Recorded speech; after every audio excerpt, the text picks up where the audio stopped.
Hey guys welcome to my mini blog. तो गोटे mini blog को अपन को स्वागत। तो आज आमर कार्तिकेश्वर भसाणी थिला जेहेतु अघरी आछंती। तो यहाँ हूँ आम पट्टामुंडी पोखरियापड़ार भसाणी हो।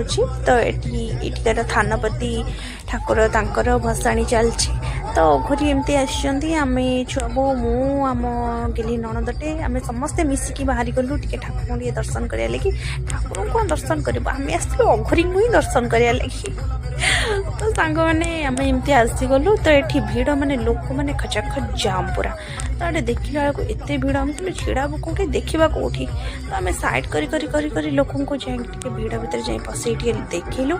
ओह जो माने चलची एठी मो दियर महाशय आसिक कहते देखा जा तो कहली हाँ कौन जे देखा लोक भिड़ भितर जहाँ देखुच तुम तो देखुच एठी पूरा से पूरा माने मुझे देखी नी एमती एत पाखरु। तो देखी भारी भल लगिला। से बहुत कष्ट कर। तो ये प्रायतः ठाकुर तो बुढ़ा ही सैले। तो थानपति थिले तो तांकर विसर्जन हो नाला।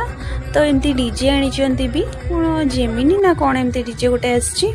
तो आमे तो एक्चुअली देखा अघरी बाबा को ही आसी। तो ये कष्ट कर सी कौन एमती पूरा माने नाचुंट पूरा। तो देखला बेलू पूरा डर लगिला। तो देखु देखु एमती मुझे कहली रे बाबा बाबा मुझे देखी पारि सब कहले ग्रह देख। तो माने बहुत सुंदर माने ये थिला। मत भारी मत तो बहुत ही भल लगिला देखिकी। तो आपण मैंने कहतु आपण मैंने को केमती लगिला एमान डांस देखिकी। से पार्टी भीतर जमी निआ बाहर कर बाबरे बाबा तांको डांस देखु तो केमती माने देखिकी माने मत बहुत खुशी लगुच जी मुझे आश्चर्य भी हो कि एमती माने केमती कर पकाउछंती कि। तो ये आसार मुख्य रिजन हूँ मो दियर महाशय जे कि से भुवनेश्वर आसुँच सान से कम्युनिटी से प्रेसिडेंट अच्छा। तो तांको कथा कि आओ तुम मैंने जीवनी। तो मु तो प्रथम माने नुआ बोहू। तो मोर एबे तो मैरिज सरी। तो जीवार एत परमिशन नथिला दांड को एमती जाइए छिड़ाई देखिबार।